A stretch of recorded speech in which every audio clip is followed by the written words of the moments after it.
Hey folks, real quick, if you've been listening to Cinema Shock for a while and you're one of the people who've been wanting to support the show, it's finally happening. We're giving you a way to do it. That's right. We have finally launched a supporter program where you can throw a few bucks our way to help support the show. And in return, we're going to be providing you with some bonus content.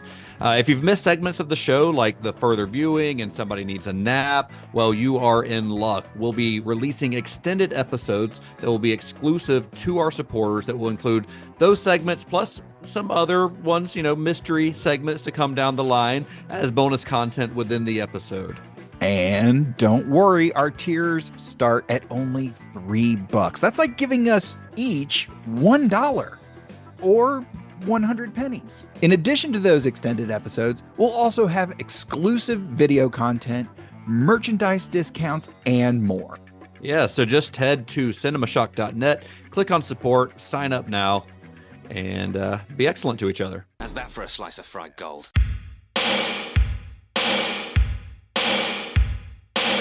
You think this is a fucking costume? This is a way of life. I'll be back.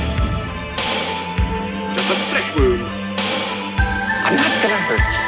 I'm just gonna bash your brains. Take your sticking paws off me, you damn dirty ape! I'm sorry, Dave. I'm afraid I can't do that. It's alive! It's alive! It's alive! I guess everyone's entitled to one good scare, huh?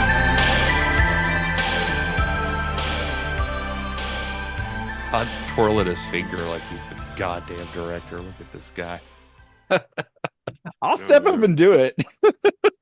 I'm going to tell you what we're going to do now, okay? Please do this whole series in character as David Lynch. You need more coffee. I only have one cup of coffee, but I did get my coffee and like a carton of cigarettes and my sunglasses over here. Got to start smoking again? Yeah, just going to pick up smoking again. I was going to say that carton will last you this episode. If I'm doing it like David Lynch, Yeah. And this coffee is not going to do it either because this is a tall or venti size. But I was reading an interview with him about coffee, and he used to do 20 cups a day. Now he's down to 10, he says, but bigger cups. So, Yeah, he used the little styrofoam cups when he was younger. So yeah, I don't know. Anyway, well, hello and welcome to Cinema Shock. This is the podcast exploring the stories behind your favorite cult and genre films. We do all the research so that you don't have to. This is the last podcast series you'll ever need about David Lynch. And I'm one of your hosts, Gary Horne. And I'm your other host, Justin Bishop. And I'm writer-comedian Mr. Todd A. Davis. Thank you so much for joining us for this series titled David Lynch, Absurd Encounters. So you guys excited to talk about David Lynch? I'm cautiously optimistic. Good. Glad you're so enthusiastic about it, Todd. I'm going in with an open mind based on what I've seen so far. Okay. I'm trying to be open to learn and to listen and try to understand. Well, it's not about understanding; it's about feeling.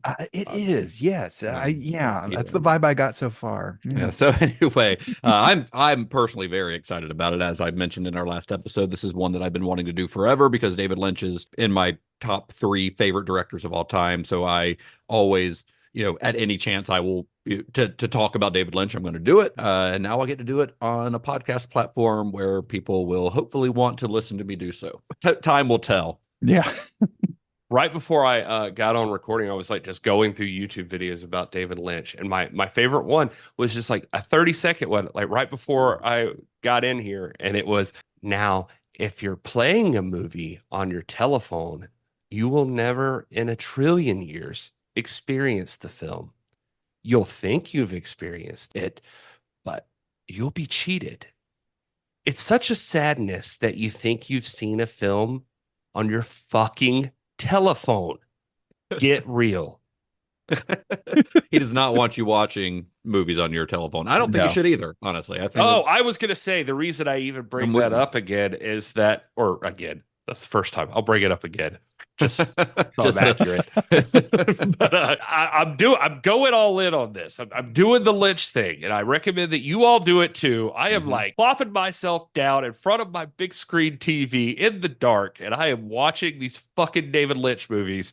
I am going to immerse myself into this man's brain. That's the way to do it. When I watched The Grandmother, I kind of waited until it was late in the evening because I wanted it to be like pitch black dark in the room. You know, one, I know it's a very dark movie, like visually and thematically, I guess, but visually very dark. I didn't want a distraction from like glares on the TV and things like that. You know, I wanted to watch it in complete darkness, the way it should be seen, you know, hopefully get more out of it. And I think that's the case with most movies. I mean, obviously there are exceptions, but these are the kind of movies that you can't passively watch. You can't have these on like in the background, unless it's something. I fall asleep to Eraserhead regularly because it's one of my favorite movies. It's like a comfort movie for me. So that's, you know, but that's because of my experience with it. I would not recommend doing that for the first time that you watch it. And you're a psychopath. And that, yeah, I was thinking about that today because in the Cinema Shock Discord, they were talking about some like comfort movies. Like our buddy Craig was talking about Moneyball being like his like comfort movie because of the rhythms of it and things like that. It's just something he enjoys and puts on for comfort. And I was like, man, I watch like Eraserhead and The Witch are movies that I go to sleep to regularly. And here lately, The Lighthouse. And it's like, what the fuck is wrong with me? Yeah, it's weird. When Kat and I first got together, my regular white noise movie to go to sleep to was Darkman, and she was not familiar with that. So by the time Eddie Black is getting his fingers cut off, I'm already passed out, and she has the rest of the movie to go through. I've gone pitch black when I go to sleep now. Like it needs to be dark, but I'll listen to something usually. Oh, I thought you meant the movie Pitch Black. I thought you were following us to the Vin soothing. Diesel is my comfort food. Yes, the soothing baritone of Vin Diesel. Does he have an audiobook? Because that would be fantastic. Oh, yeah. I never even thought of that. He's got an album. Yeah, that's true. I Really? was gonna say, Yeah. yeah, he's got music, man. Yeah. He was my like The top artist in like 2022 or something. He's a renaissance. He's a renaissance man, not unlike David Lynch, who is also a musical artist and has a new album coming out in just a couple of months. So Vin Diesel and David Lynch are cut from the same cloth in many ways. I was gonna say I used to listen to not David Lynch. Used to listen to directors' commentaries a lot. I liked that. You don't really get that from David Lynch. No, he does not do commentaries. It's not his thing. Fuck Doesn't like you, to he says. over-explain. Yeah. Figure it out on your own. Or chapter breaks in her DVDs. Nope, So doesn't do it. A movie's not a book. Doesn't need to be stopped and started, which I also agree with. I won't sit down and watch a movie unless I've got time to watch the whole thing beginning to end. That's just how I like to do it. Me and David Lynch are cut from the same cloth as well. So that means me and Vin Diesel are also cut from the same cloth. Practically indistinguishable. Yeah. Yeah. Who is that? Justin Bishop, Vin Diesel? Who's to say? Who can say? All right, so let's get started, guys. Before we get going, though, this is something that I always mean to do, and I'm going to make it priority, at least on this series, or at least starting with this series. And I've done it in the past, just kind of sporadically, but I need to get better about it because we use a lot of books and a lot of movies and DVDs and things like that for research on this. And we want to give credit where credit's due to the people that did all the legwork before us, that provided us with the resources that we use for this show. So before we get started, I want to cite our sources on this. Several books. There are so many books about David Lynch out there, but the one specifically that I used personally for this episode was one called David Lynch, A Retrospective by Ian Nathan. One called Lynch on Lynch, which is just a bunch of interviews with David Lynch, which is edited by Chris Rodley. And then Room to Dream, which is a really interesting biography / autobiography by Christine McKenna and David Lynch himself. It's really, I highly, highly recommend that book. It is basically, I think I talked about this a little bit last week, but it's basically Christine McKenna will write a traditional biography interviewing people that grew up with David Lynch or worked with him on movies and things like that.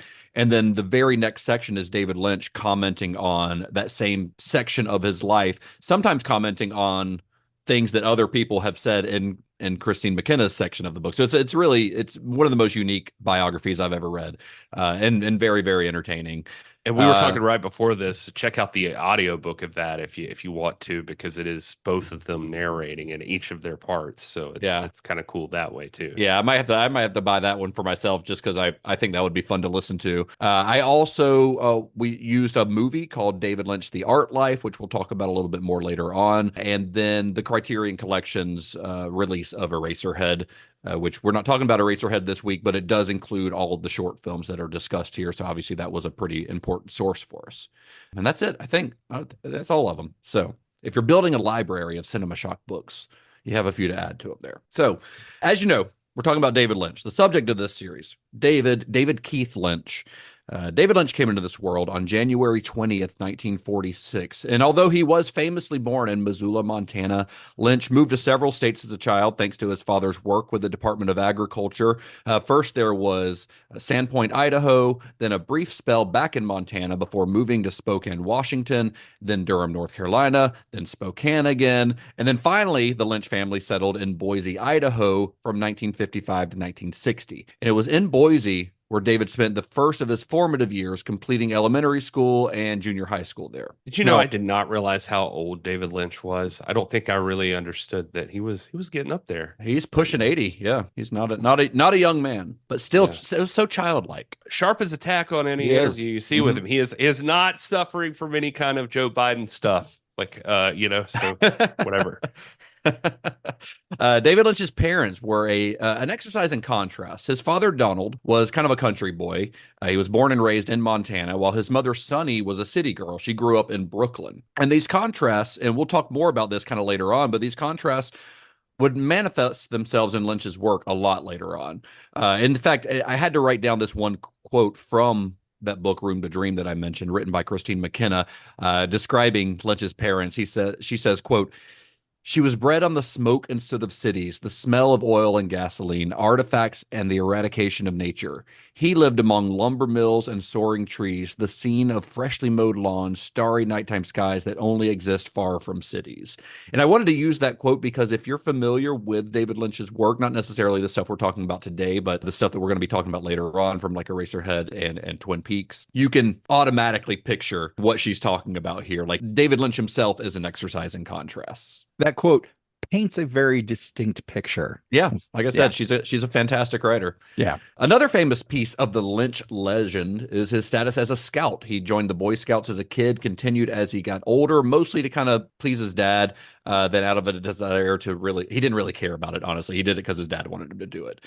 He eventually earned the rank of Eagle Scout. Now, I think that there's a reason that when you read facts about Lynch, like his Montana origins or his status as an Eagle Scout, I think there's a reason that those things are always part of the Lynch story that people like to repeat, and it's because it paints him as this sort of all-American boy, a kind of Beaver Cleaver type, and combined with his G. Willikers, Jimmy Stewart way of speaking. If you've ever heard him talk like Gary was doing at the beginning of the show, he does not talk like a guy that you would expect to make the movies that he makes.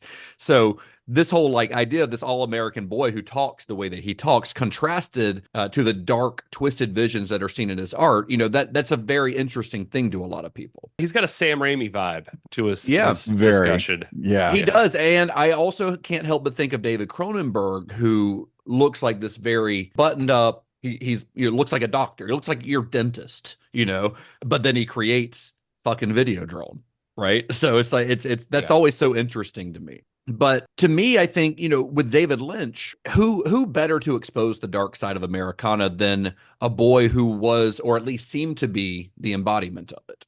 So from a very young age, growing up in the idyllic Boise of the 1950s, Lynch began to notice that beneath the facade of everyday life, something more sinister was festering. He talks about this a lot. One oft-repeated story that he likes to tell explains how his understanding of the world began to take shape, where he'd sit out and observe these cherry trees that grew near his home and recognized a sort of rot beneath their beautiful surface. Like, he was a very observant child. And in his words, his youth, this is a quote, "His youth was a dream world. Those droning airplanes, blue skies, picket fences, green grass, cherry trees. Middle America as it was supposed to be.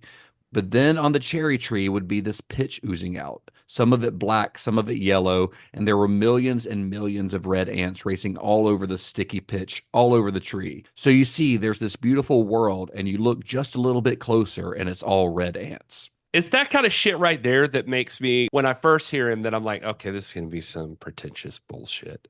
I am not excited. But the more you see him, the less like that he is. But also if you read that quote, that is very much his worldview. We'll talk about it a lot more when we get to it. But that's Blue Velvet in a nutshell. right there.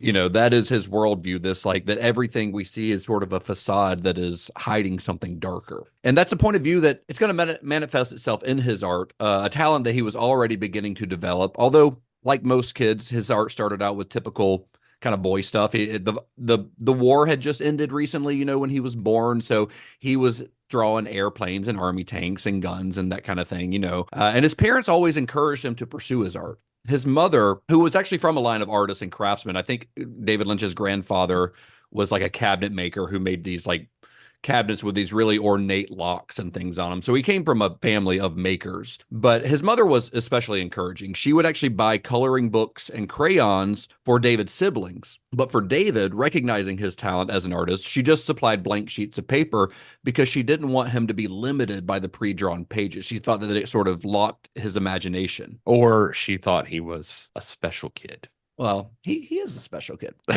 We're all special kids in our own special way.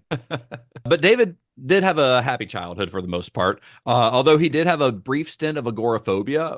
Although as he got older, like if to hear him talk now, he still is a little agoraphobic, not to the point where he doesn't ever leave the house. But there was a time when he was a kid where he was genuinely afraid to leave the house. But for the most part, very good childhood, loving parents, had fun with his siblings. And as he got older, he became a pretty popular kid in school. He was handsome, he was well-spoken, well-mannered, which turned him into a natural ringleader. And he was always a hit with the girls. He always had a girlfriend. Like when you read Room to Dream, Gary, he talks about so many girlfriends throughout his life. He's a ladies' man, and I didn't peg him as that. He's got good taste, so sure, yeah. Peggy's cute. She is, yeah. And you know, although this all makes him sound, describing him this way, it makes him sound as if he had this kind of square 1950s, 1960s persona. The eccentric David Lynch persona that we'd all come to know and love was already being formed. Like, for instance, he went through a brief phase where he decided he'd wear 3 neckties at a time. No reason. That's just what he wanted to do. And then by high school, he had already committed to the uniform that you often see Lynch wearing even to this day, where he wears black pants, a black jacket, and a white t-shirt. Sometimes these days you'll see him switch that up and throw on khakis, you know, but he's like one of those guys. He just wears the same thing every day because it's like Einstein, you know, Einstein wore the same thing every day. So he didn't have to think about it. He could use his brain for more important things. I feel like David Lynch is kind of the same way. He does. That's not what he cares about. He just wants to put on his outfit for the day and to go work on his art. So although he was a popular kid, aside from the occasional artistic pursuit, he really seemed to hate school. He talks about that a lot. In his words, the rigidness of classes destroyed the seeds of liberty. Now, he never failed his classes and he never dropped out, at least in high school, but he did kind of only do the bare minimum required to get by. I mean, this kind of screams our generation a little bit. We're, hearing some nuggets of David Lynch's personal philosophy. And of course, Justin, what you just said, his thoughts on school. Did either of you guys feel the same way? I mean, each of us are very different people, but did you feel this way about school? I always hated school. Yeah, I never liked school. I never was a fan of school. It wasn't because it just wasn't fun. I mean, nobody likes school, right? I mean, most people don't. There are people who do. I shouldn't say nobody does. There are obviously people who do enjoy it, but I enjoyed certain aspects of it. I was an artistic kid, and I took all the art classes that my school offered, which were quite a few at the time, and I always looked forward to going to those classes. But then going to fucking geometry or something, no, I thought that was I thought it was useless for me. Well, there's a lot of stuff that you'll never need again, kids. And then they were like, you'll never have calculators in your pocket all the time, so you better bullshit. Teach me how to do my taxes, guys. Come on. Yeah.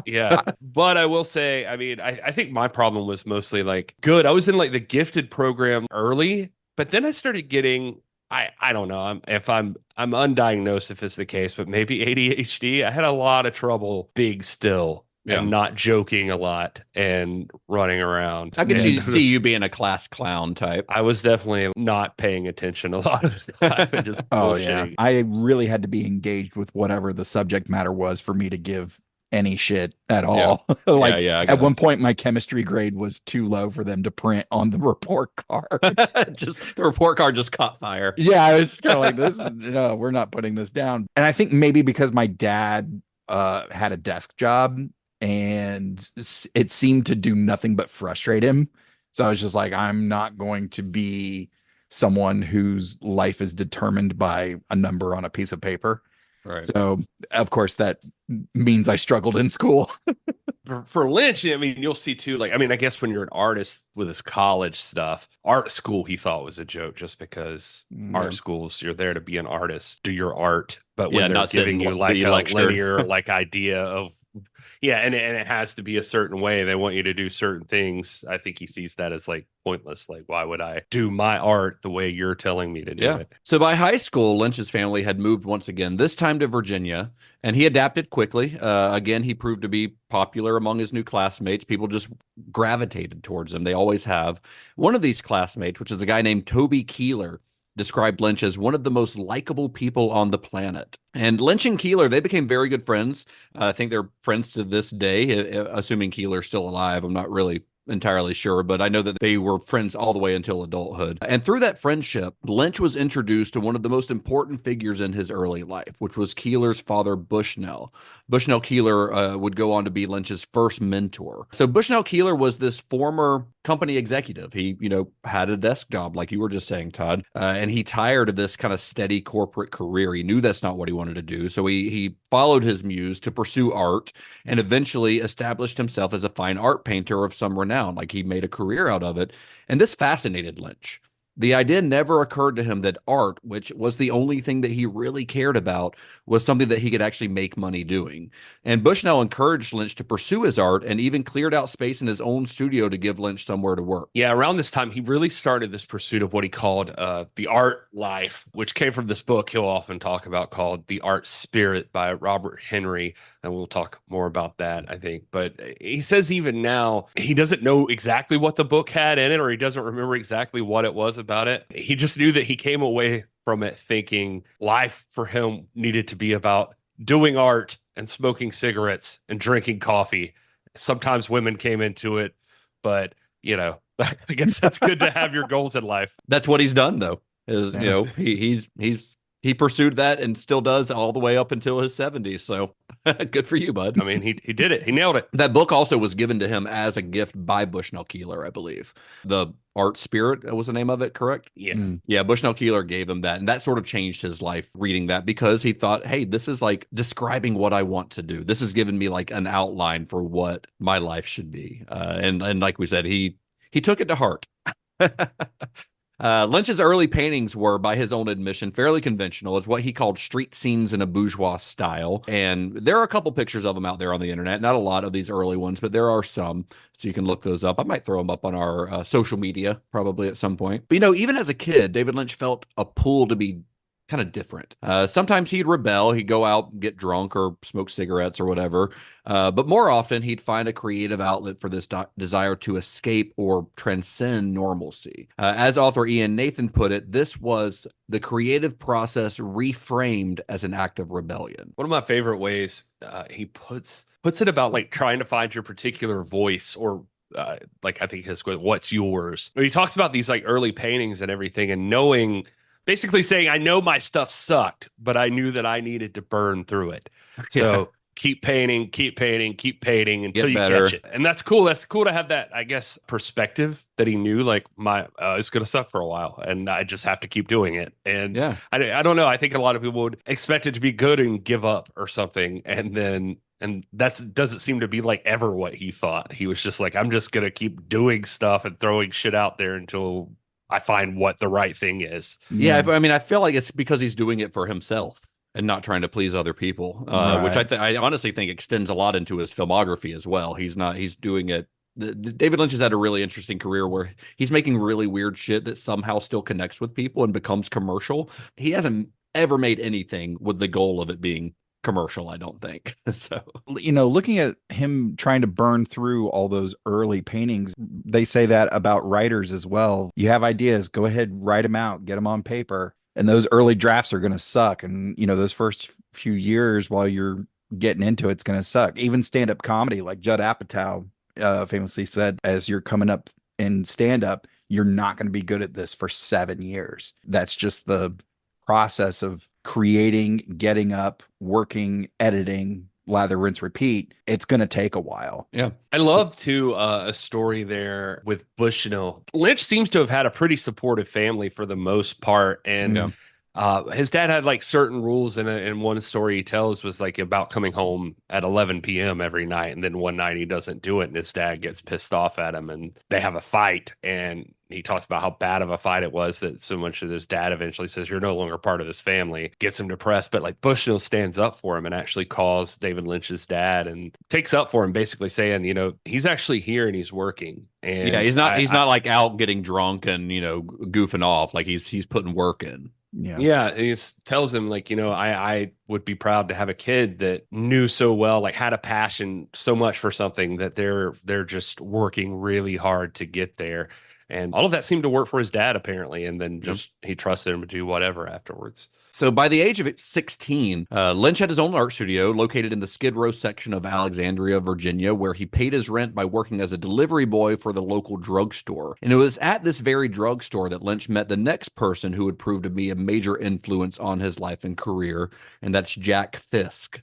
So Jack Fisk, and when I started writing about Jack Fisk, I'm doing my best not to go down like a 15-minute long tangent about his career, because he is now a celebrated production designer. He's worked with the likes of Terrence Malick, Brian De Palma, Paul Thomas Anderson. For PTA, he did the Master and There'll Be Blood, for which he received an Academy Award nomination. And as of this recording, his most recent credit is as the production designer for Martin Scorsese's Killers of the Flower Moon. So he's still working to this day and still doing prestige shit. At the time, he was just a soda jerk with artistic ambitions, and he and Lynch became best friends. They became inseparable. They bonded over their mutual unwillingness to conform. So after high school, they each enrolled in separate art schools. They're going to pursue this art life, right?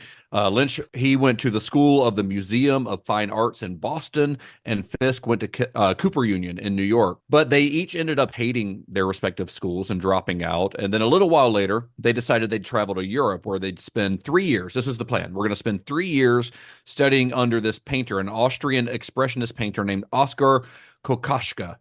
He was teaching classes there in Europe. So that's the plan. We're going to be artists. We're going to go to Europe. We're going to live for 3 years and do nothing but art. So that trip ended up only lasting about 15 days after they discovered that Kokoschka was no longer teaching and had, in fact, left the region completely. So they spent a little bit of time in Europe, backpacking through Paris and Athens, apparently living off of cigarettes and Coca-Cola. But then they flew back home after just a couple of weeks. Sounds like a great ride, honestly. Yeah, just up and go. Good for you. I'm glad you could do that. The Boston time, that Museum of Fine Arts, that's where he was talking about earlier, had a problem with just how rigid their plan was for what his stuff should be. It's also worth mentioning about Boston that Lynch roomed with Peter Wolf there, which I thought was interesting. Peter Wolf with the J. Giles band. Yeah. And that didn't last a ton of time. According to Peter Wolf, I was looking up stuff about what Peter Wolf thought about it, because you could watch The Art Life and see like David Lynch talk about it a little bit, but Peter Wolf describes them very much as the odd couple. His quote was, "I was a guy that was smoking 3 packs of cigarettes a day. I thought I'd be dead by 20. I was listening to music like Thelonious Monk and Charlie Parker, and David was kind of in a suit and tie listening to things like the Beach Boys and the Four Seasons. I didn't shower. I didn't shave. Dave was meticulous about everything, so we were oil and water. We did some crazy things, like at 1 o'clock in the morning, he says they would just decide, like, let's go get drunk in New York. And then they would just like drive off to New York and get hammered. He, in one of the interviews I was reading with him, he said his most Lynchian memory, which he was asked for, was that one time David was brushing his teeth and in the middle of it realized that there was a cockroach on the toothbrush. What a fun story to tell. On which end of the toothbrush? Yeah, I guess I don't. I took it as on the brush, but maybe it wasn't. Maybe it was. But if you're brushing your teeth with a cockroach, that's interesting. David Lynch tells the story about that was who he had the first pot experience with. That they was driving down the freeway and just heard people calling his name, and he like wakes up and realizes he's like just stopped in the middle of the freeway. It always feels driving. like that. Yeah, that always feels like that. I think it was like Mitch Hedberg who has that joke about like the worst accident that you have when you're smoking pot. It's like you just like wreck the car and realize you're like still in the driveway basically, or like you're in the garage and you never open the door. Was this also who he talked about the Bob Dylan concert? Yeah. So David tells that story that it was like they went to the Bob Dylan concert, and David almost describes it as like that's their final argument. That like in the middle of it, basically, long story short, he decides that he doesn't want to be there anymore, and he just leaves. And Well, Wolf he was gets like stoned out of his mind and like in the nosebleeds and yeah, just not and Wolf enjoying was like, it. nobody walks out on Bob Dylan, and he's like, I fucking do, and he and then he did. That later, David Lynch says the first time he met Bob Dylan was like, I forget it, some show, and he said he got invited backstage, and he went there, and Bob Dylan just came up to him and was like, oh, hey, David, and like just talked to him like he knew him, and he was like, I thought that was kind of fucking cool. Just like, What if he just told him knows that me. story? Yeah, but Wolf says in like interviews that it was his fault, like that he was just late with rent all the time, and one day he just like came home and the locks were changed. And David Lynch had just changed them, so he had to sneak in through a window using the fire escape and get all his stuff back. They're like still friends, and apparently like right after Blue Velvet, which is what last interview I was reading took place, he said, I was having dinner with Lynch, and he still politely reminded me that I owe him $43.20. That's good. I thought another funny thing too. I found this random blog called My First Rodeo, and but they were talking about David Lynch, and they just really made the point that David Lynch was living on Hemingway Street there with Peter Wolf, and it was like right around the corner where the first murder for the Boston Strangler happened, and so they were there during that whole time. And it's weird. I wonder if anything from the Boston Strangler influenced David Lynch. I couldn't find anything that said it did, but you would think. I don't know. Maybe Twin Peaks. Maybe. So after returning home, Jack Fisk enrolled in school again, this time at the Philadelphia Academy of Fine Arts, and he talked to Lynch on the phone, told him how much he loved this school, and convinced his friend to join him there. And thanks to a glowing letter of recommendation from Bushnell Keeler, Lynch was not only accepted to the school but fast-tracked to advanced classes. So in Lynch's mind, when he talks about this, going to the Philadelphia Academy of Fine Arts was one of the best decisions that he'd ever make. It was at the Philadelphia Academy of Fine Arts that he really began to experiment with his art. He focused primarily on sculpture and painting, often combining the two. And since he mostly painted in oils, there's a pretty long drying process. I don't know if you guys have any experience painting, but oil paint takes forever to dry. So because of this long drying process, he had an epiphany that was related to it, basically. So one day he has a painting that he's done, and he saw a moth fly into it. So the oil paint is still sticky and a little bit wet, not fully dry. So this moth flies into it and gets stuck, and it's trying to get out, so it's fluttering all over and making kind of like a mark in the paint, right? And so after that, Lynch actually began purposely embedding insects into his paintings, and that became a thing for him for a while. Creep. But it was just the idea of that idea of like adding, you're creating art, but there's that connection to the natural world and to death and to decay, essentially. Now, over the years, David Lynch has had plenty to say about his time in Philadelphia. One particular quote is pretty telling. He says, quote, I always say that Philadelphia, Pennsylvania is my biggest influence.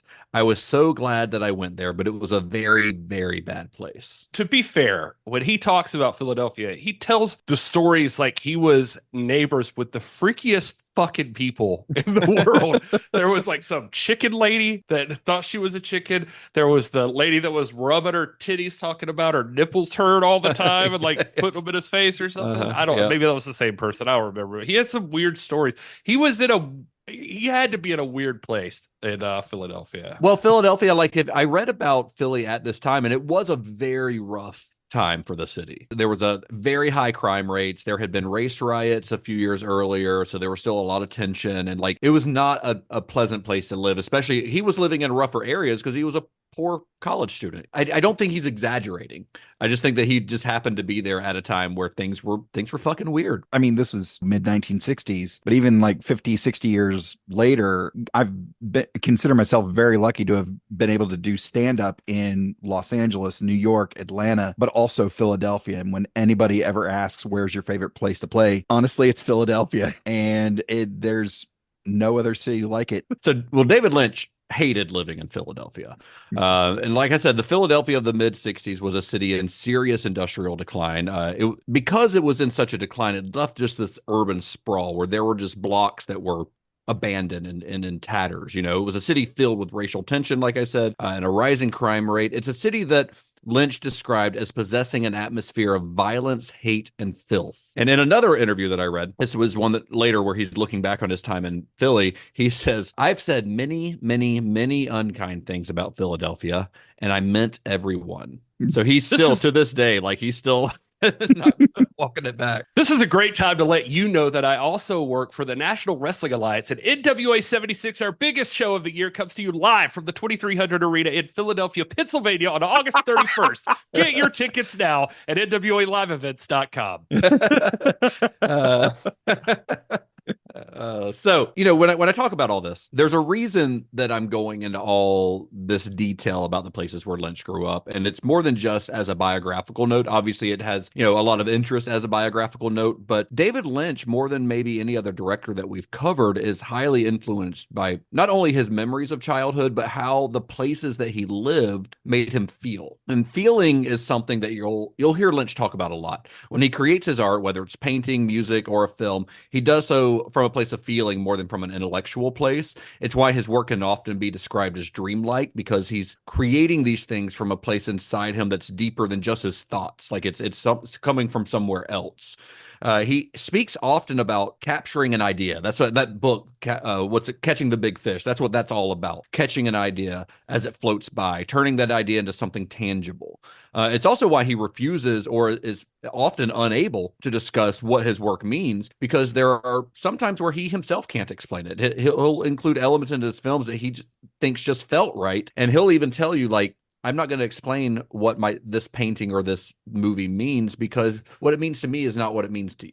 What something means is a very personal thing. So as I'm sure we will discuss on our next episode, the city of Philadelphia and Lynch's time there had a major influence on the setting of Eraserhead, and even the Victorian England that he depicts in The Elephant Man was highly influenced by his time in Philadelphia, while his upbringing in the idyllic suburbs of the 1950s and 60s had a major impact on stuff like Blue Velvet, Twin Peaks, and Lost Highway, because even though those films are set in the present day, technically, there's a lot of elements of those that feel like you're in the 1950s. I think it's the contrast of those settings, picket fences versus smokestacks, blue skies and green grass versus oil and concrete, that provide a lot of the tension in his work. And we'll discuss it more when we get to it, but the idea of a rot hiding below the surface is a major theme in Blue Velvet and in Twin Peaks specifically, but it does kind of exist throughout all of his work. And I think Lynch came to recognize that kind of rot because he experienced it firsthand in places like Philadelphia, where it was much more obvious. So when I talk about all this stuff, yeah, it's an interesting story, but it's highly influential. Like these places that he lived and his thoughts, like talking shit about Philadelphia,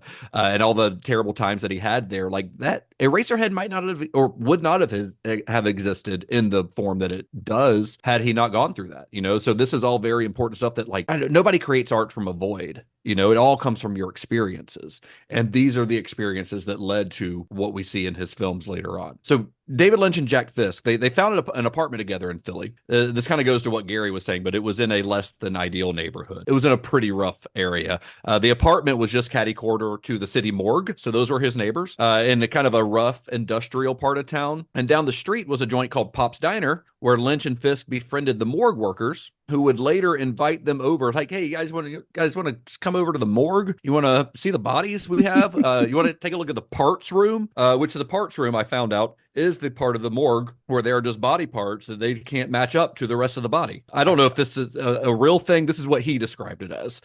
I heard the dick drawer is wild.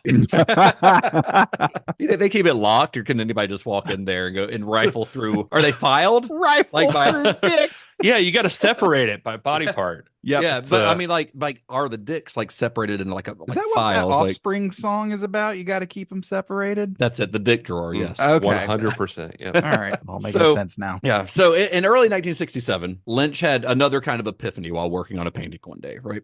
This painting depicted what he called a black landscape and a green garden. And then he added a figure of a man to the center of the canvas. And Lynch says he heard a little wind and saw a little movement. And this kind of clicked something in his mind in a profound way. And then suddenly that was something Lynch needed to see. He had this focus, this laser-like focus on this idea of creating a moving painting.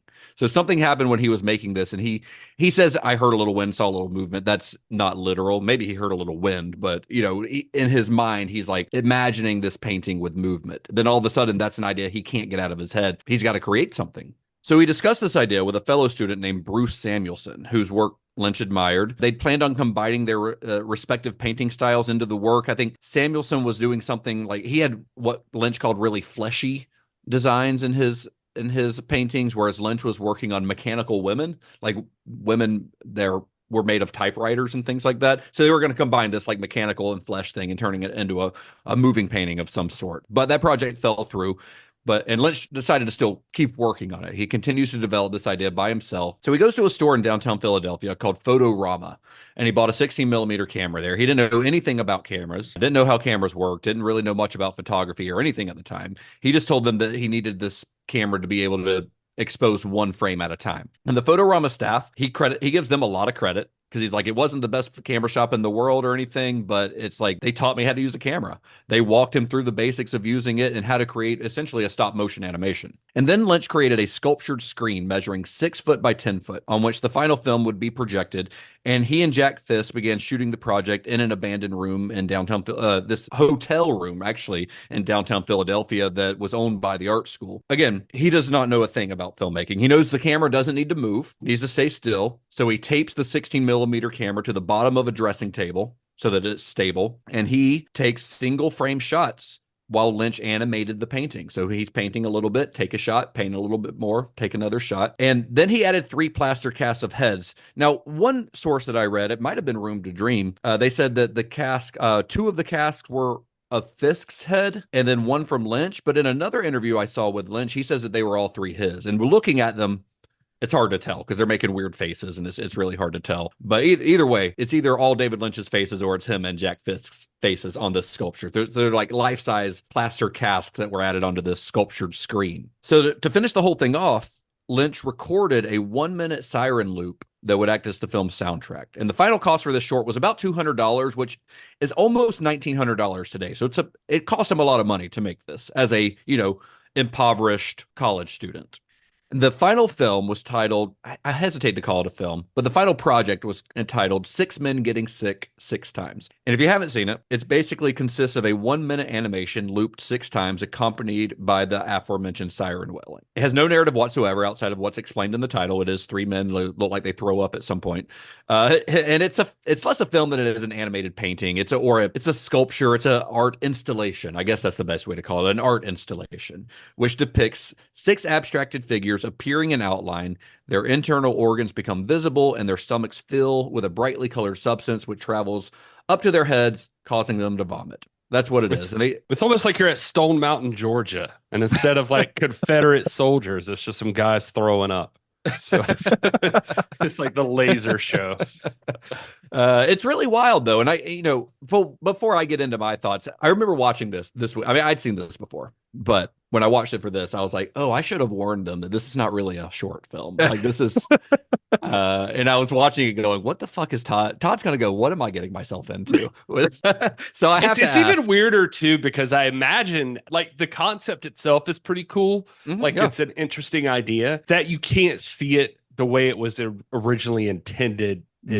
Doesn't right. Yeah, I don't think it holds up quite the same, but right. Yeah. I get what he's going for. Sure. So what are your thoughts? Well, Todd, what are your thoughts on 6 Men Getting Sick? Well, I was like, okay, I was told to just put all thoughts aside and just kind of let this wash over me, let all these things kind of wash over me. And it starts, and yep, there's the 6.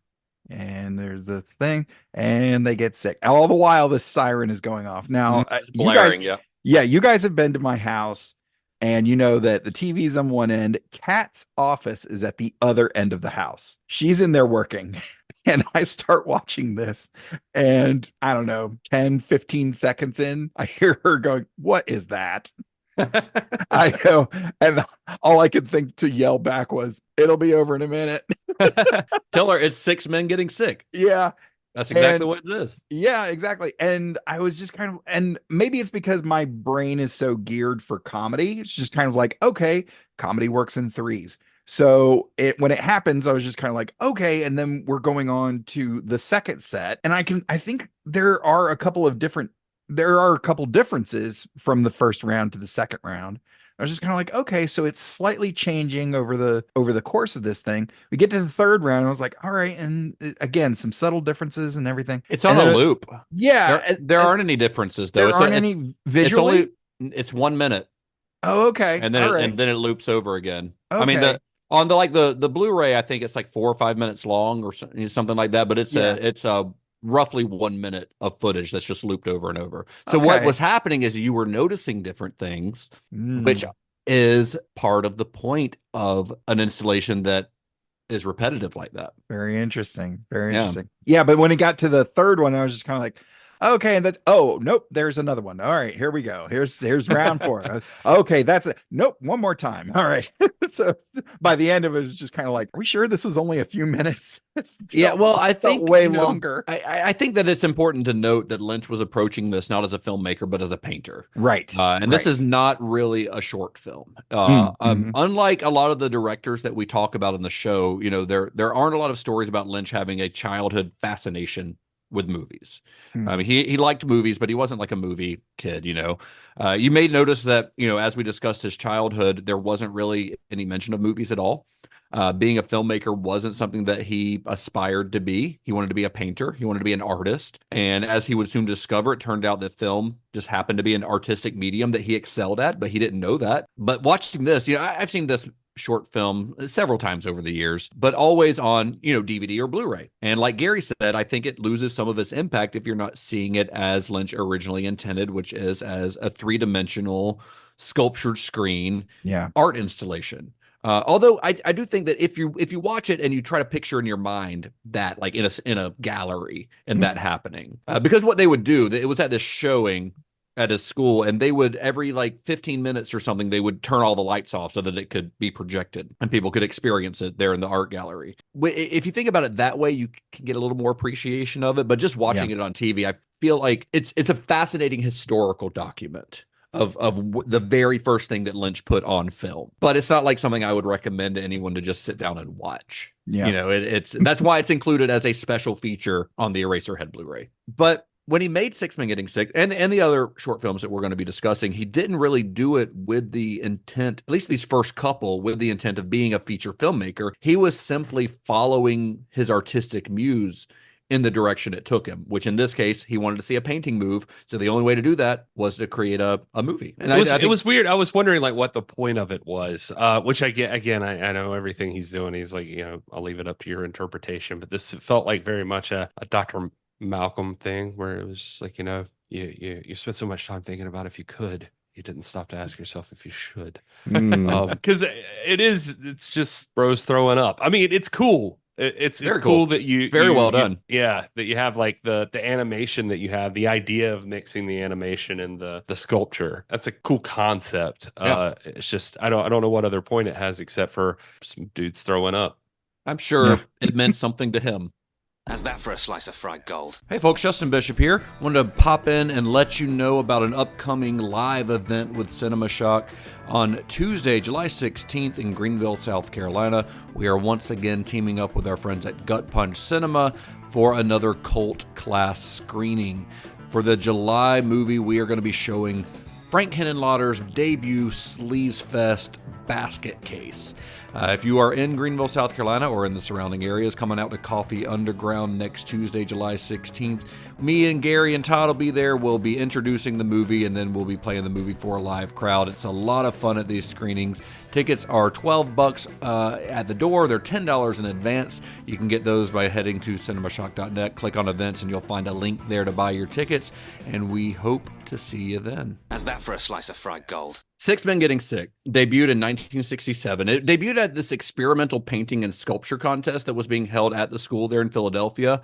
And for the premiere, Lynch constructed an erector set rig that was placed on top of the projector so that, as Lynch explained, it would take the finished film through the projector way up to the ceiling and then down back again. So even the way that he was creating, like running the film through the projector, was kind of part of the presentation, which again, watching it on a Blu-ray, you don't get that same effect. Right. But the film was a big hit. Like he won first place. I think it was a co-first place that he shared with another painter there.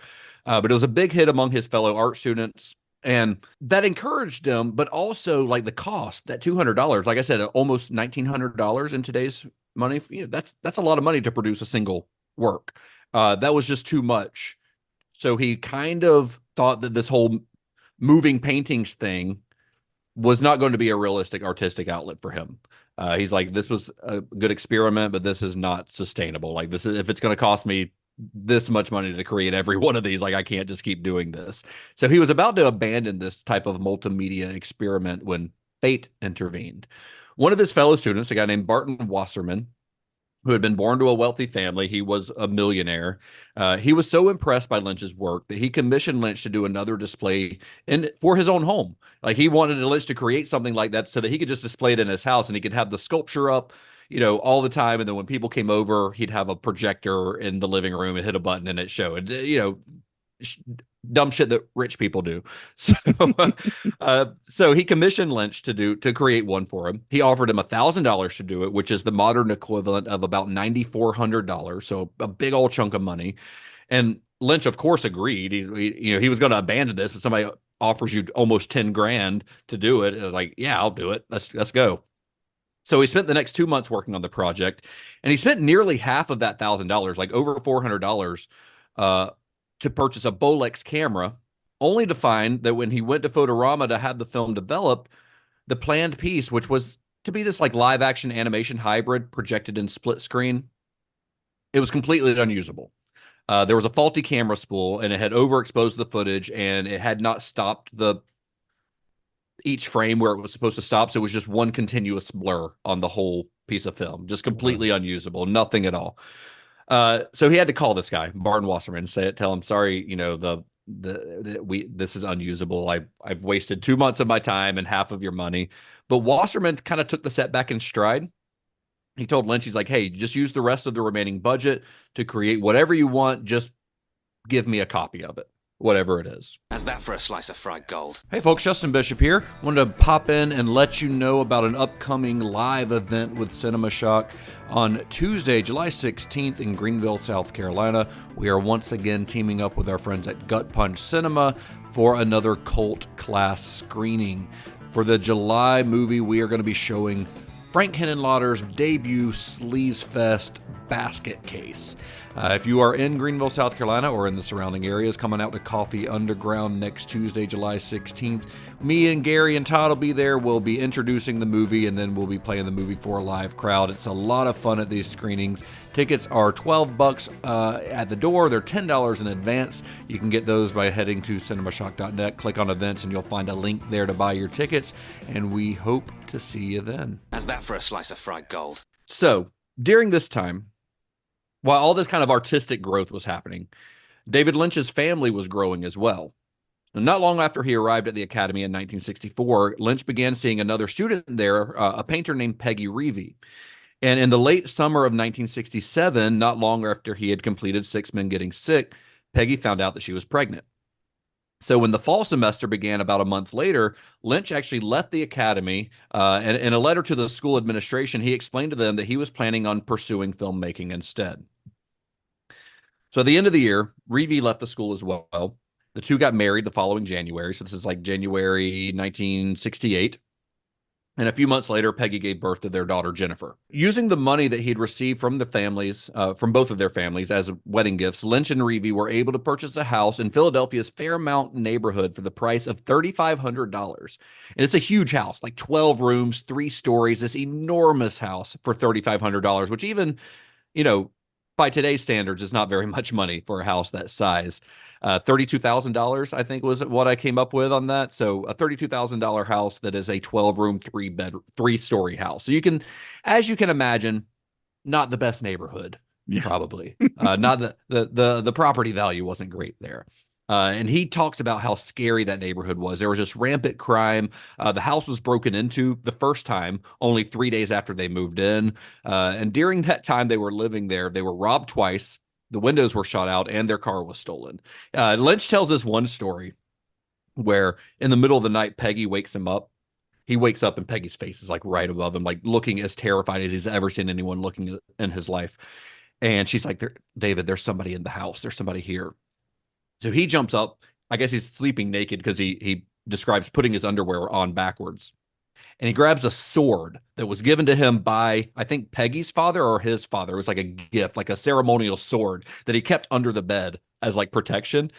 And then he just runs down the stairs in his underwear with a sword, yelling, "Get the hell out of here." And it was apparently like these two couples who they thought the house had been abandoned for so long that they thought it was still abandoned, and they were just they were coming in to make out, basically. And this raving man in his underwear and a sword is running down the stairs. It just scared the hell out of them, and they went running off. So yeah. So anyway, that's the kind of neighborhood that they're living in. That's like that Brian Posehn joke where he talks about like he doesn't want to have guns in the house or something, so he's just like he's gonna keep a sword in the mattress and he wears a baby mask or whatever, and he's like, and it's even better because I sleep naked. So he's like, yeah, if I just hear something, I'll just run out with a sword and a baby mask. I'm like, coming down the hallway, and they'll be like, "What the fuck?" And I'll be like, "You what the fuck?" That's a good Brian Posehn. Hey, thanks. But yeah, no, I also love the story that his dad had come over there and David Lynch is like doing all this stuff to the rooms, and like he's like showing his dad, like maybe he said in the basement or something. There was like something he had, and was showing him just some of his art stuff he was doing. And then his dad was standing there like, "David, I don't think that you should have children." And not knowing that Peggy was pregnant. Was already pregnant. And, was worried very much that David was insane. A psychopath. Yeah. Well, to support his family during this time, Lynch took a job printing engravings while still working on his art. So he'd go to do these engravings during the day, work on his art at night. And he converted entire rooms in this house into art studios. He painted the walls black. He would work on his paintings all throughout the night, barely sleeping. And as he began to paint more and more, his paintings became increasingly abstract. As Ian Nathan put it in the David Lynch book that I quoted earlier, he described them as with images growing harrowing and uncanny, filled with body parts. So influenced by an exhibition by the work of painter Francis Bacon, who, if you hear Lynch talk about, Francis Bacon is probably the biggest artistic influence that he ever had. So he went to see this exhibition, I think in New York, in Manhattan, of Francis Bacon's work. And when he saw that, it like just lit a fire. So being influenced by that, he started creating some of the strongest paintings of this time period. Really dark stuff, really cool stuff. I mean, I sent you guys a few photos of the paintings he was working on at this time, and they're weird, but they're really good, like really cool stuff, I think. Did you know that we have a David Lynch painting on display here in Greenville, South Carolina? Really? No. Yeah, the art museum downtown it's enormous. Has a David Lynch painting there. Nice. I did not know this. Let's go look at it. Let's go. Will they let us do a selfie in front of it? Who's going to stop you from taking a selfie in front of the painting? Yeah, we should do that. Oh, yeah, we should have fun. a little Cinema Shock field trip. I'll make sure it's still there, but I'm pretty sure it's part of the permanent collection there. Nice. Using the leftover funds from the Wasserman Commission. Remember, he still has like $500 or $600 left, plus a little bit of financial aid from his father. Lynch got to work on his next short film, which was an experimental mix of live action and animation called The Alphabet. In the book Lynch on Lynch, David Lynch explained that his wife, Peggy's niece, was having a bad dream one night and was saying the alphabet in her sleep in a tormented way, as he described it, which Lynch construed as a reaction to the pressures of our education system. Remember, he hated school as a kid. So, and that, I kind of, when you hear him say that, that does paint the resulting 4-minute short film as a true expression of his own childhood dislike of education, or the weirdest fucking episode of Sesame Street you've ever seen. The alphabet. These kids are being forced to learn the alphabet. They should be able to make their own fucking alphabet up. The alphabet stars Peggy, his wife, as a character credited simply as the girl. And in the film, the girl chants the alphabet to a series of images of horses before dying at the end by hemorrhaging blood all over her bed sheets. Now, that's not a very apt description, but it is technically a description. I was going to say, it's not exactly a wrong description. Right? Yeah. But it doesn't quite give you It's just a gist. Like, you really have to watch it. And adding to the feeling of dread that hangs over the short, Lynch added the sound effect of his daughter Jennifer crying, but he recorded it on a broken tape recorder that he didn't know was broken, by the way, until he listened back to it. But he liked how it sounded because it creates this distorted sound that he found particularly effective when combined with the images. Thinking about that, another incredible thing that kind of came to mind for me here is Lynch's use of sound to convey emotion and very oftentimes dread, something that he uses to great effect in his later films, and which has become a kind of signature aspect of his films. Like the sound design on David Lynch movies are a big part of the experience. But it's pretty clear here that his fascination with sound design was there right from the beginning. First, with the screeching siren of six men getting sick, and then here again with the creepy sound of his daughter crying in the alphabet. It adds a lot to it. If it didn't have that sound design, this would be a vastly different experience, I think. No, I think it's a huge part of the overall experience of the thing is like the weird, I don't know, it adds to the uncomfortable feeling. This is like, you said Sesame Street. It's like Sesame Street as done by like, I don't know if David Lynch. As done by David Lynch. If the special guest was like, I don't know, the girl from The Grudge. It's like, yeah. Oh, wow. It's like, just, if you wanted, Nailed it. If it was like, that's the Muppet. Yeah. What did you guys think of the alphabet watching this one? Neither of you had seen any of these short films before. Is that right? That is correct. Okay. So what did you think of the alphabet?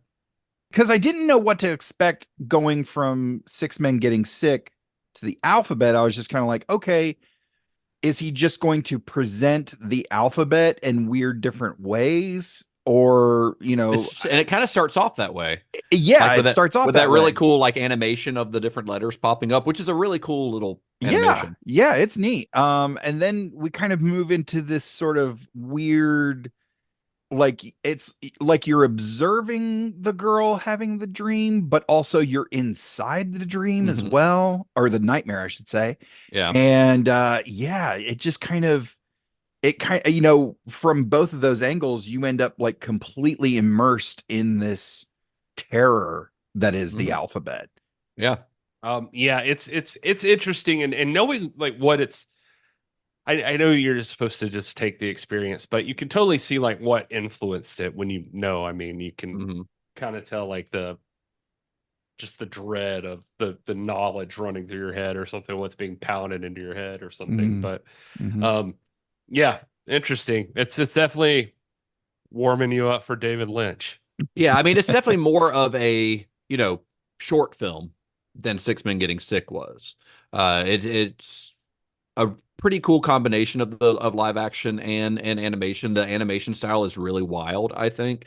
It's like Terry Gilliam did more drugs.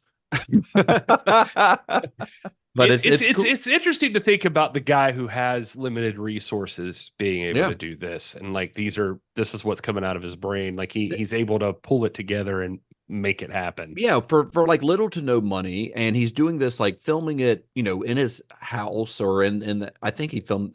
Is this the one he filmed at the hotel? But yeah, I mean, he painted the rooms all black, and he just used his wife as the only person in it and painted her kind of white and put some like rubber bands or something around her face.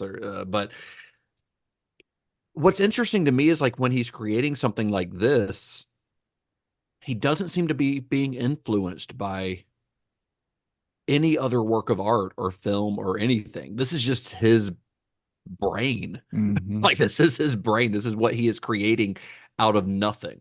And like I said, I mean, no artist works in a void. So obviously this is coming from somewhere, but it's being filtered through his own very unique imagination. So I think the alphabet is super cool. Again, it's more of a historical, piece for people who are interested in David Lynch. But can you imagine, like you didn't know who David Lynch was, and you just went to an art gallery and this played, like you would think it was pretty fucking cool. Like if you just saw this as a piece of art, like it is really cool, really well done for like you said, very limited resources. Well, and you talk about, I mean, he doesn't seem to be influenced. I mean, I see interviews even now where he he talks about never having been a movie buff and still not a Yeah. movie buff. Like it's weird. Like all these guys that we've talked about before that get into it because they've just like been going around with their Super 8s or whatever and Mm-hmm. making home movies. Like he stumbled into this just because of his other art and Right. wanting to like transform that even more. Mm-hmm. And this is his first. Well, and he says in interviews, this is where he got the bug to Yeah. actually make film. Yeah. Yeah. This is where it became like, this is what I do. This is what I am meant to do. It's with the alphabet. And it was also, just like Six Men Getting Sick had been, it was well received by his peers. And afterwards, Bushnell Keeler recommended that Lynch check out the newly formed American Film Institute. So, American Film Institute, AFI, was founded in 1965 via a presidential mandate from Lyndon B. Johnson. It was intended as a national arts organization whose goal was to preserve the legacy of American film heritage, to educate the next generation of filmmakers, and to honor the artists and their work. One of the things that AFI did to support up-and-coming filmmakers was to offer them grants based on the merits of their previous works. So in order to apply for a grant, the filmmakers were required to present a prior work along with a script for a new project. So that's how you applied for it, right? Lynch submitted a copy of the alphabet because that was really his only work that he could submit. He couldn't send the 10-foot sculpture from Six Men Getting Sick. So he sent them a copy of the alphabet along with a script that he'd written for a new film, one that would be almost entirely live action, called The Grandmother. Now, when he talks about this one, he I found a really cool thing where he was kind of laying out the plan for The Grandmother, and when he says like script, I mean he says it was like sentences written in sections, so like what you should see visually, basically. Yeah, he didn't know how to like write a screenplay.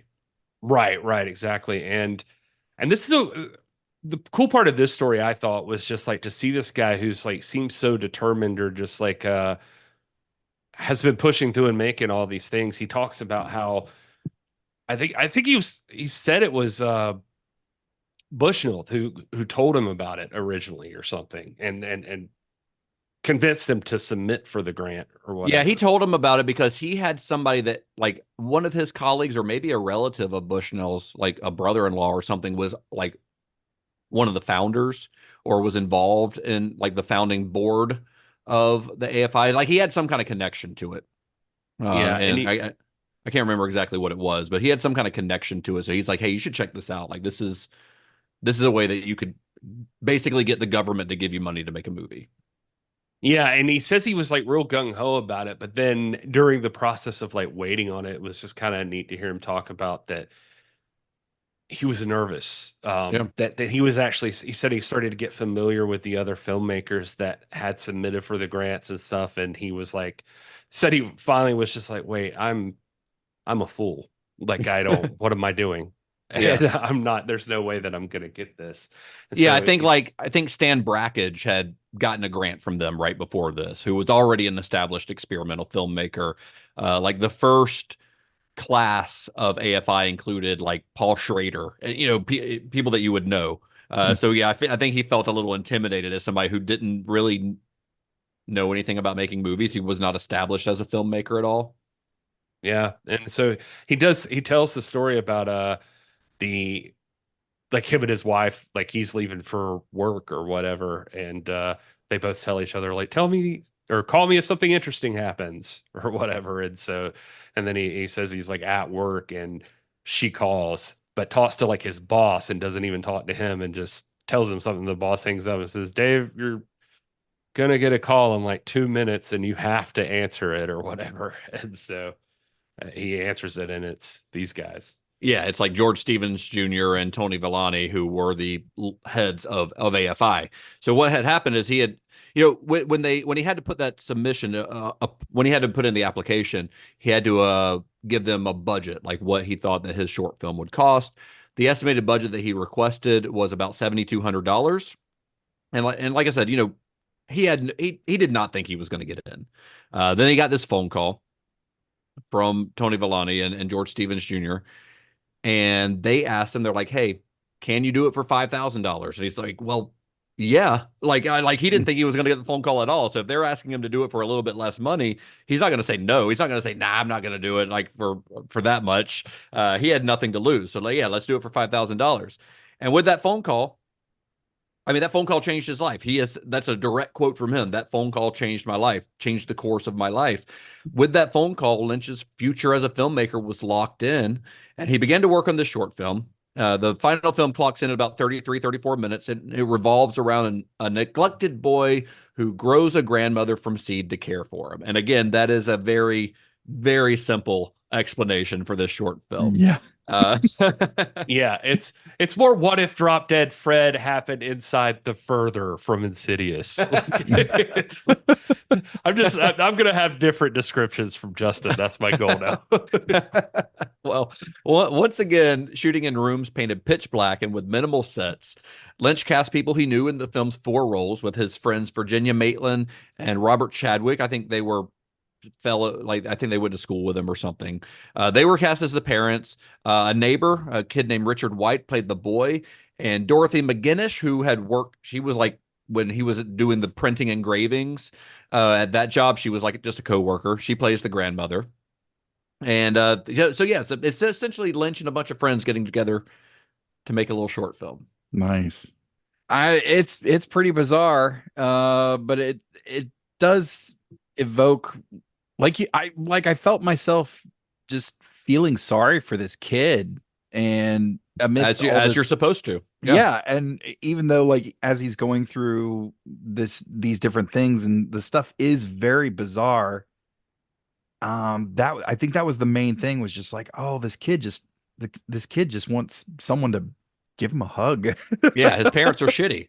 Yeah, his parents are really shitty, and he just wants a hug. Yeah, I mean, it plays a lot like a silent film. Very much. Yeah. And that there's no real dialogue. Obviously, the sound is very important, but there's no real dialogue in it other than these animalistic grunts and sound effects, and like the parents yell "meh, meh" or something like that. Yeah. They sound kind of like the aliens from Mars Attacks. The music in the film was provided by a local group, a guy that Lynch knew, a group called Tractor. And it also marked the first time that Lynch would work with Alan Splett, who became Lynch's longtime sound designer. Splett and Lynch had originally intended to pull sounds from a collection of sound effects records. They went through all these records, trying to find ones that would work. After they went through all of them, they're like, none of these are going to work. Like, this is useless. They were either they just didn't fit, or they had scratches or whatever. So they couldn't use these archive sound effects. So instead, they're like, we're going to do it ourselves. We're going to just create our own sound effects. And they took 2 months, 63 days, according to David Lynch, to make and record their own sound effects for the film. And this would be like them running around, AFI and creating sound effects from whatever they had. And like David Lynch likes a lot of reverb. So sometimes, Alan Splett would stand at the end of a long metal tube and make whatever sound Lynch wanted. And they'd record it from the other end of the tube, so it's very echoey, like all kinds of like crazy stuff. It's really fun to hear him talk about creating these. Like he was having a blast, it sounded like, making all these weird sounds.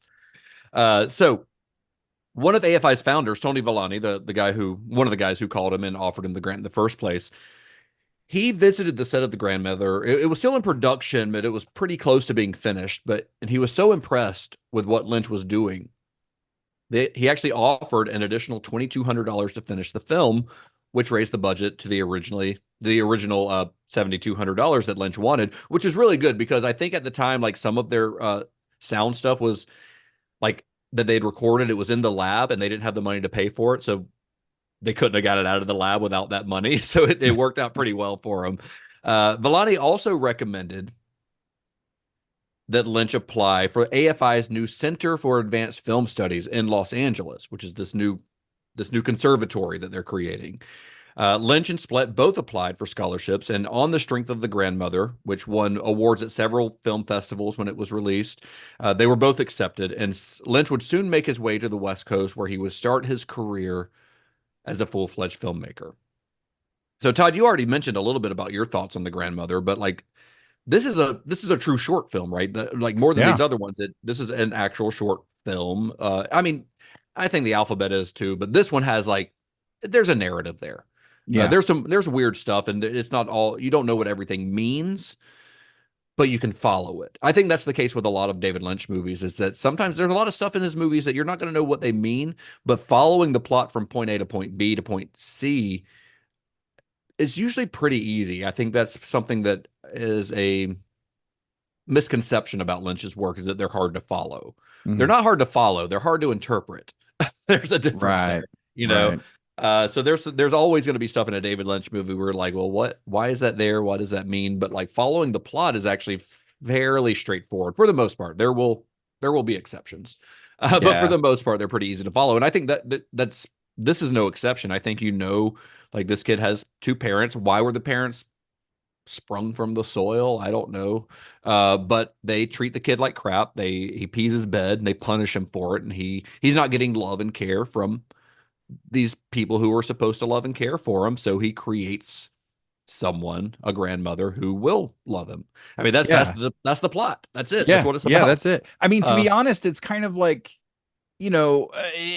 instead of growing the grandmother from a seed, he could have very easily, sewn together body parts and had her electrocuted and been like, it's alive. Like, I mean, right. But he's doing it in his own way. But yeah, doing it in his own way, and, really looking at how this is presented, I feel like it kind of goes back to that quote about the cherry blossoms of like, yes, this plant is beautiful, but if you look a little bit closer, it's kind of gross to a point. And like as that grandmother plant is kind of developing, I was just kind of like, oh, that's kind of weird and cool and kind of gross. Like what is happening? And then it just kind of like spits out the grandmother. And you're like, right.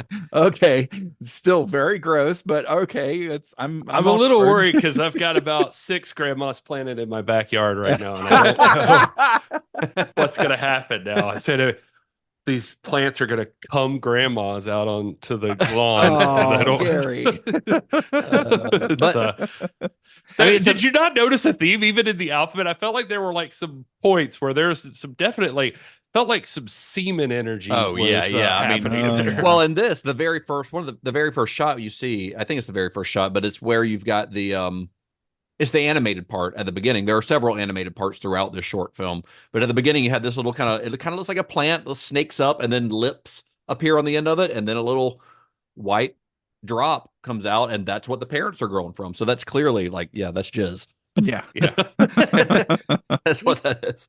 But this, I mean, it is a very cool film. It's like, again, not for everyone, but seeing it as a David Lynch fan, like you see a lot of things that you're going to see recur in his other work, like the pile of dirt that the grandmother plant is grown from. You'll see that again very soon, in fact. So he's already kind of establishing these themes and things like that. You would think by watching this that he had a very bad childhood. I wonder what his parents think of watching this. They're like we didn't like treat you that way, David. Like we were very supportive and like what the fuck, man. This is kind of messed up. But I think it's a highly effective film. I love the little bits of stop motion where it's live action but still stop motion. It just has a really unsettling effect. The sound design is really unsettling. Like there's this drone and you're going to get that in a lot of his movies. You'll get it a lot in the next one, where there's this kind of hum over the whole thing that it just makes it, I don't know what it is about that droning sound that just makes it extra creepy. There's something about it that just makes it unsettling and weird. And I don't know. I think The Grandmother is really cool personally. Granted, I come from this, as a big David Lynch fan, so I can kind of see these are the seeds that his later career was going to grow from. Well, that single tone, that hum, that droning noise makes me think of the introduction to Joker in Dark Knight, and where the musical theme is a single tone, and it creates this very eerie, very creepy vibe, which continues throughout the film. And Yeah, yeah, it's very, very effective. Yeah, yeah. This is like definitely showing off this guy's horror. I don't know why. I don't know why he's got that. Nothing about his story seems like he should have that. And he's obviously not, getting down and dirty studying anybody in particular. It doesn't seem like he's just got some natural, like some horror chops or something. Yeah. I don't know. Yeah. It's real. Yeah, he really does. Stuff. There's just a darkness that he's not afraid to like put out there. I know I think it's a really cool short film. It's definitely the closest of all of these to what you're going to get later on. Obviously, he's going to refine that a little bit. But this is where he started. I mean, this was his first, this is a true short film. I don't want to get ahead of us, but I mean, I think this is what, if I'm not mistaken, I read that Mel Brooks, Stuart Cornfield, when it comes time for Elephant Man, I think their producer, one of the producers wasn't sure. And this was the one that they're like, oh, wow, this guy can get dark and emotional and kind of. Yeah, I don't know. I mean, I'd have to look into it because I haven't gotten that far ahead yet in my research. But I know, Eraserhead is a big part of him getting that job. I think it's probably what gets him originally noticed. And I feel like I read somewhere that their partner or something was they showed him this, and he was like, okay, he's surreal and weird and okay, interesting. I buy it. But I guess we'll see. Yeah, we'll see when I get there. But our listeners, you might be asking why we decided to spend so much time discussing Lynch's early years and short films. But I think, just like when we discussed David Fincher's early career directing commercials and music videos, I think that by viewing some of David Lynch's earlier work, you start to get a good sense of who he is as an artist. And as we work our way through his filmography, you get a better idea of the evolution of his artistry if you kind of know where he started. That's why I like the way that we approach these filmmakers on our show, starting kind of at the beginning, because you see them grow as artists and see how they change, and you see themes start to emerge and stuff like that. And it's really interesting if you see some of those themes already present early on. And most of the filmmakers we've talked about, David Fincher being one of them that we just finished up, you kind of see a lot of stuff early on in his films, even in his music videos, that you'll see pop up later on. Oh, yeah. I think it's also really interesting when you look back over David Lynch's story of his early years, you start connecting the dots and see just how differently his life and career could have turned out if just one little thing had changed. If he hadn't moved so much as a kid, would he have the same worldview? If his father hadn't been in agriculture, would he have been as observant about the natural world and thus the underlying, rot and decay below the surface? If his friend Jack Fisk hadn't invited him to Philadelphia, how different would his aesthetic be? Or would he have done anything, to at least on the level that he has? Everything that we've discussed all adds up to the artist that we're now familiar with. His proclivity for painting as a kid led him to want to do more, which led to him wanting to see his paintings move, with Six Men Getting Sick. Six Men Getting Sick led to him getting that commission from Barton Wasserman. But here's the interesting thing to me. It was the failure of that project with Barton Wasserman that led to him doing the alphabet, which in turn is what got him into AFI. And of course, getting into AFI led to The Grandmother, which it led to everything else we're going to talk about throughout this series. So, if the camera he had bought for Wasserman's project had worked and had exposed the film correctly, what could have happened? He wouldn't have made the alphabet, because that's what he made with the leftover money. And whatever, according to him, he says, I don't know what would have become of the thing that I was making for Wasserman, but it was a personal project. It was a commission. So it probably wouldn't have shown and gotten him attention. And he said, whatever it was, I don't think I would have gotten into AFI if I had made that. If that camera had worked properly, I don't think I would have been able to do that. And so I wouldn't have been able to make The Grandmother, and then wouldn't have been able to make Eraserhead.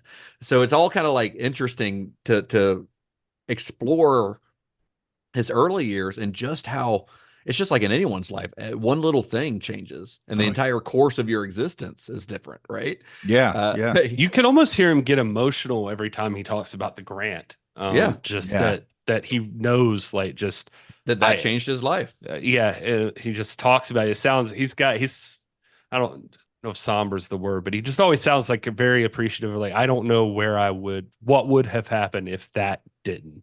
Right. Yeah. Yeah. And I also think that discussing the places where he grew up from those idyllic suburbs of his childhood and the industrial slums of Philadelphia have had a lasting influence on his work that continues to this day. So if you're familiar with his work, it's impossible to watch his films and not recognize that his very specific style, while still being developed in these early films, it was there from the very beginning. It's going to change and it's going to evolve and everything, but the beginnings of that, it's all here. And the themes that we discussed throughout most of these films were there in these short films, especially in The Grandmother, which again was his kind of first foray into like narrative filmmaking, quote unquote narrative filmmaking. Is telling a story of sorts. So I don't know. This is artists grow and evolve, and so I think it is important to see where they came from and what influenced them and why their art is the way it is. So that's why we spent so much time talking about the early years of David Lynch. But I was curious, especially with you, Todd. Well, first, Gary, I know that you've seen a couple of David Lynch movies, right? I know you've seen Eraserhead. Oh yeah, yeah. I've seen. I mean, Mulholland Drive. I've seen a few times. I've Mhm. seen Eraserhead. I've seen. I know I've seen Lost Highway. I think I've seen Blue Velvet. I don't remember them very well. Gotcha. And I Been a don't think while. I've ever seen Elephant Man.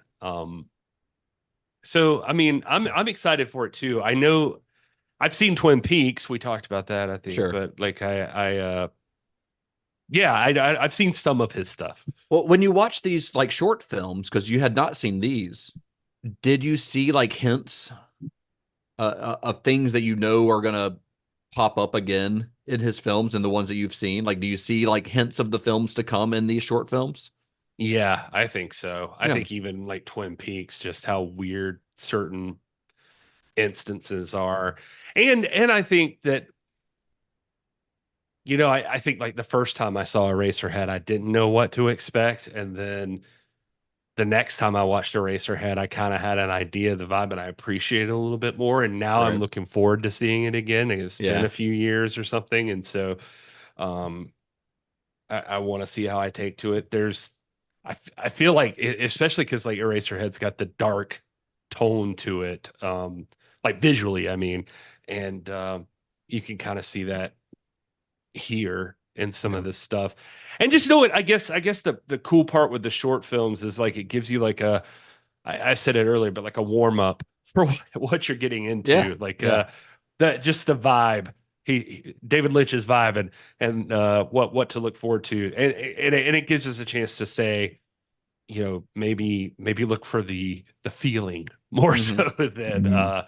the linear like plot that all makes sense perfectly. Right. Right. Fits together. Yeah. So Todd, I wanted to ask you, because you told us last week that you had not seen any David Lynch movies. These are all going to be first time watches for you. Yeah, that's correct. So what was your perception of David Lynch coming into this series? Like, what did you know about him and what did you expect from his films, just based on, I guess, reputation and things you've heard and maybe clips and images that you've seen? Yeah, I think most of my stuff or most of my thoughts about David Lynch were that his stuff is very quote unquote weird, very artistic, and sort of there's a vibe of, well, if you don't like it, clearly you don't get it. You're not hip and da da da. So I think maybe subconsciously that's probably why I hadn't engaged with David Lynch's material before, just because I was like, well, there's been times where I did pay attention and I just didn't get it. So I don't want So I you don't were want like to be intimidated? yeah, there was a sense of intimidation, and I was just kind of like, well, I think it's safer for me to say, oh, I haven't seen it, than to be like, well, I've seen it. I don't really, it's not really for me. Yeah, I get that. Yeah, so I think in seeing this, some of my preconceived notions were confirmed about like the artisticness presented so far. It's very artistic, and again, based on 4 short films. but you can definitely see, even in these 4 short films that we discussed, the progression of a artistic narrator, an artistic storyteller. And even though, yes, he's going for feeling, he's going for vibes, how those are conveyed, from scene 1 to scene 2, from the first frame to the last frame, it makes me really excited to continue to watch that progression. Okay. So yeah, this is, again, very surface level, very first thoughts. Yeah, that's kind of where I'm at right now. One cool. thing that you're talking about, though, Todd, that I do want to sit on for a second. So I just want to sit on it for a second. No, because I used to feel about David Lynch that it was intimidating because I felt like that he had, even in professional wrestling, you have we call them the smart marks or whatever, and the people that think they know everything, and then they like kind of shut you out, like the gatekeepers, of everything.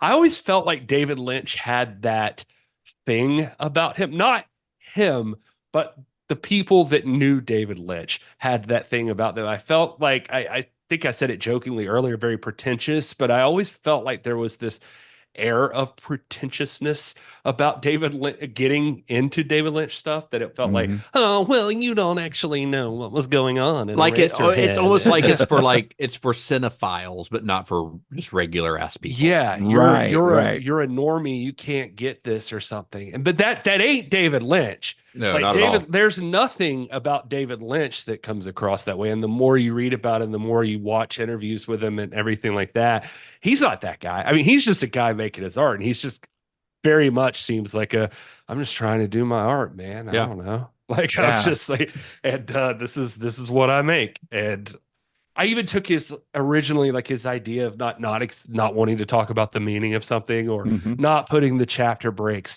or not doing the director's commentary, as like, oh, what a fucking douche, like it's easy to take it that way. Yeah.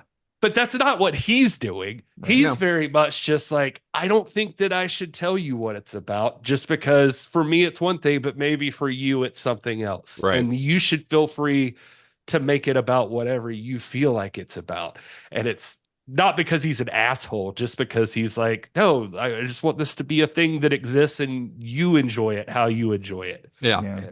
Me telling you what it's about denies you the experience of exploring what it means to you within your own head, within your own mind, heart, body, soul. Exactly. And that's part of why I think David Lynch has such a big fan base, and so many people are like obsessive about David Lynch stuff, is because you can always talk about what it means and what does this represent? What does that represent? Like there's so much discussion and breakdown and philosophy that can be discussed about all of his films and Twin Peaks, for that matter.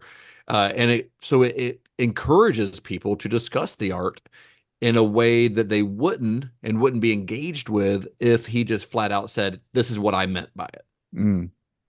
Because it takes that, then it's like, well, what are you talking about? Oh, well, we know what it means. He just said it. Yeah. So yeah, I just think that there's very much, like, if anybody's hearing and it got this far and they're a little weirded out by the whole idea of getting into Lynch, I mean, know that it's gonna be weird. Know that some of us gonna feel just like, what the fuck? But nothing from him is coming from that place of like, oh, let it wash over you, and if you don't get it, then I guess you just don't really understand art, and that whole thing. That's not his vibe. That's I'm sure there are plenty of douchebags that do that.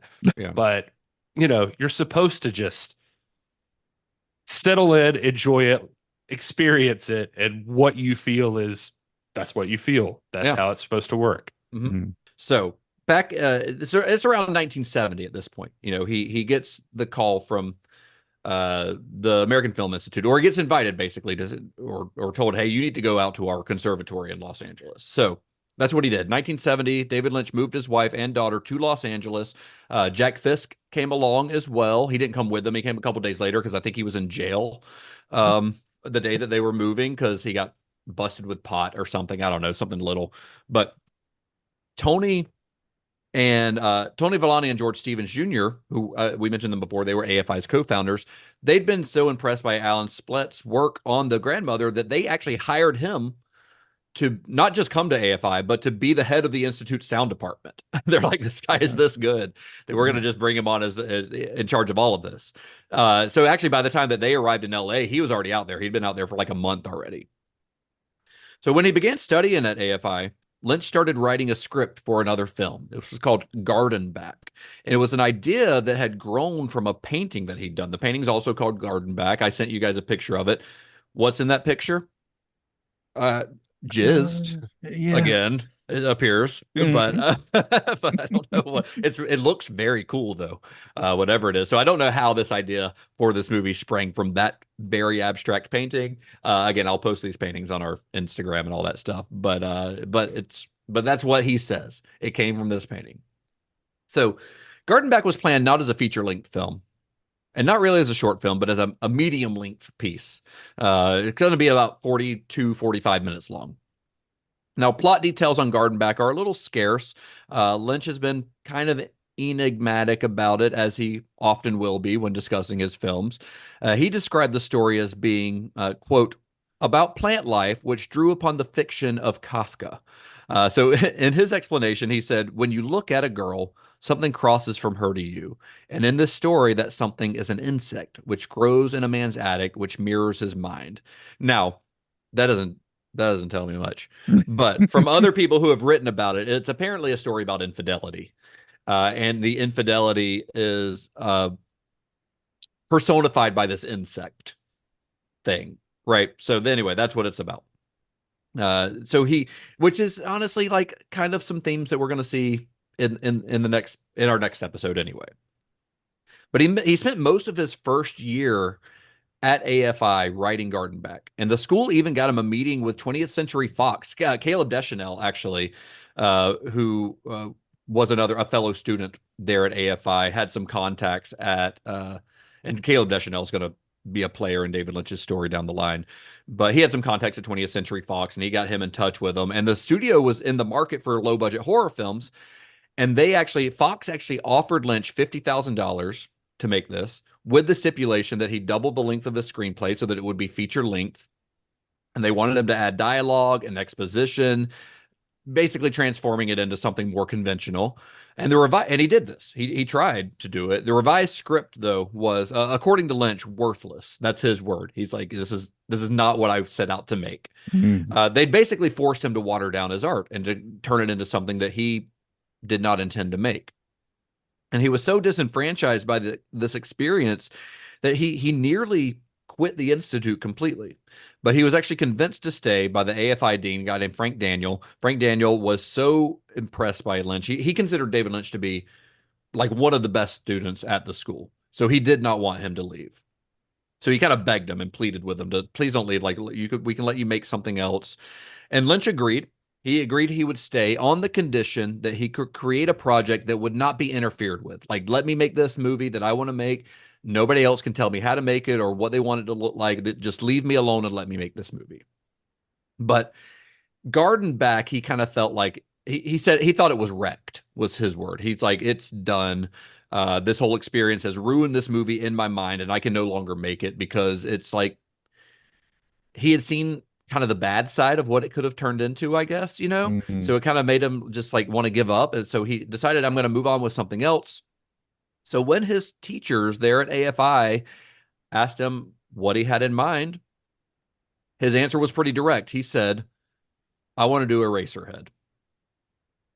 And that's where we're going to pick up next week with the story of David Lynch's Eraserhead, his first official feature-length film. And it is a hell of a story, I got to say. I've already started working on that one, and it's fun.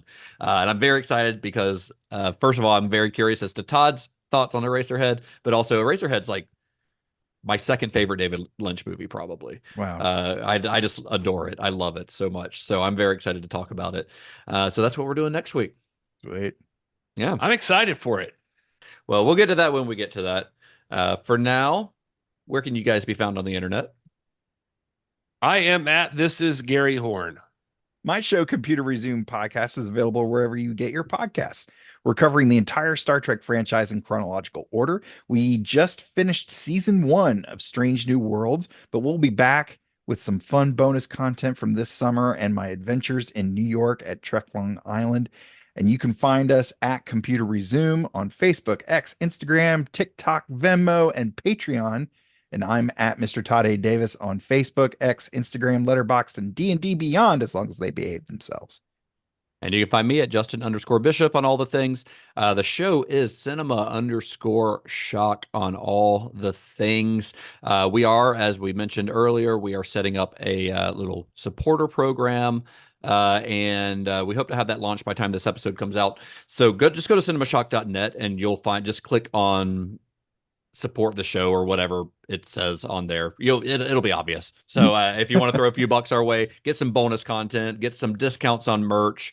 We'll be doing extended episodes that's going to have additional content like further viewing and somebody needs a nap and stuff like that. That'll only be available to supporters, as well as video.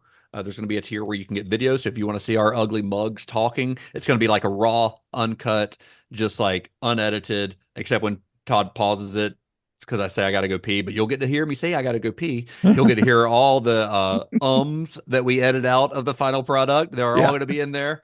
If one of us flubs up a line, which we didn't do on this episode, I don't think. One of us flubs up a line and decides we want to redo it. You get to hear the flubbed up line. So it's a nice little behind the scenes peek of what we do here and what we're seeing while we're recording this. So if that's something that interests you, that's going to be available as well. So if there's stuff you want to see or have that you think would be worth it, you should let us know. So please do. Make that be a thing. If it's something that's feasible for us to do as bonus content, we would love to do it. We toyed around with the idea of doing like full on bonus episodes, like movies, and we might still do that in the future, but there's so much time and research that goes into these regular episodes that we didn't think we could do them justice if we did an extra episode in there without hurting the integrity of the main episode. So we'll see what happens. We could change our mind down the line, or things could change. But yeah, if you have any fun ideas, we'll probably open up things for like voting in the future for like future roulette episodes and stuff like that, where you get to choose, like only supporters get to choose. But it'll be a while because we won't have another roulette episode until after a few months down the line. But or drop us a line. Yeah. So let us know. Yeah. So we'll have all that set up. And I think that's all we got for this week. Cinemashock.net for all the stuff. Until next time. May the wings of liberty never lose a feather. And be excellent to each other. Johnny has the keys.